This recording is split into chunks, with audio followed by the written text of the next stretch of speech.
আসসালামু আলাইকুম রহমতুল্লাহ। কী অবস্থা? আশা করি সবাই ভালো আছেন। আমি কিছুদিন পূর্বে আপনাদেরকে একটা ভিডিও শেয়ার করছিলাম যে গাড়ি কেনার পরে আপনি জরুরি ভিত্তিতে কোন কাজগুলো করে নেবেন। তো সেখানে আমি আপনাদেরকে গাড়ির বর্জন সম্পর্কে অবহিত করছিলাম। তো আজকে একটা গাড়ি আসছে যে এই বর্জনটা খুলে গেছে। তো দেখুন, এই বর্জন খুলে যাওয়ার কারণে গাড়িতে কী কী ধরনের সমস্যা হয়েছে। এটা হচ্ছে টয়োটা ক্যামরি 2010 মডেল। তো এই বলজেনটা খুলে যাওয়ার পরে দেখেন একদম ড্রামটা কিন্তু ভেঙে গেছে। ঠিক আছে, যে এটাই হচ্ছে বলজেন, এটা খুলে গেছিল। তারপর দেখুন এক্সেলটার কী অবস্থা হয়েছে, যে এখান থেকে মূলত খুলে গেছে।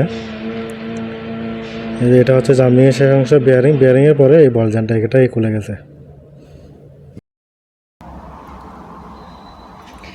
তো আপনাদের কাছে একটা রিকোয়েস্ট থাকবে, গাড়ির কোনো কাজ নিয়ে অবহেলা করবেন না, বিশেষ করে বলজেন্ট।